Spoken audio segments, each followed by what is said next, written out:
Today is Good Friday. Now, the Friday part we get because it is Friday and it was Friday.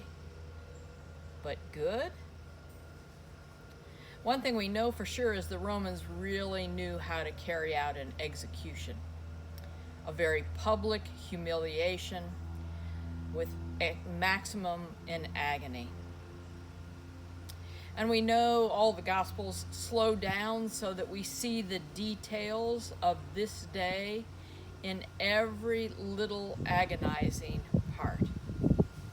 It was the Passover, and the streets of Jerusalem were filled with God's people who gathered from all over the world to celebrate that festival, that remembrance of the ways that God had led them from slavery, taken them from slavery, freed them from slavery, and then taken them to new life.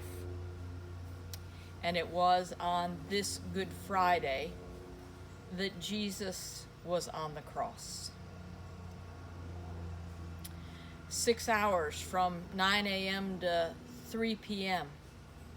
in agonizing suffering. Friday we get, but good might not be the adjective we would choose. More like brutal, gruesome, gory, excruciating, the utmost in sad. And when it comes to the cross, we are those who want to turn away. We don't want to look. It's just a horrific sight. And yet, if we're willing to look at the cross, we see there the truth about ourselves and the truth about God.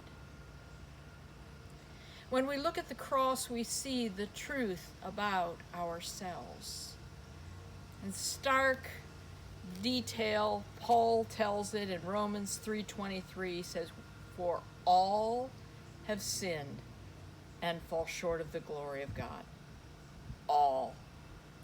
Not just those sins that we might pick out, not just some folks, but all of us have sinned.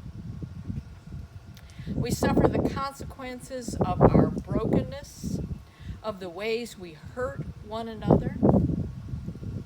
We see at the cross the reality of our anger and greed and apathy and gluttony, of our hatred, of our evil and injustice and oppression. We also see there how far we would go to silence God and God's kingdom when it interferes with the way we want things to be. We see there the pain which we inflict upon ourselves and upon one another. But we also see there the truth about God. A God who is willing to suffer for our brokenness. A God who knows the pain of our separation. A God who is willing to offer mercy and forgiveness, even in the reality of our sin. We see a God who is willing to offer us freedom from those things that enslave us, fear and death and guilt, and to lead us in a new way into new life. Not by denying the reality of death, not by trying to gloss over pain and suffering, but by being willing to endure it all for our sake.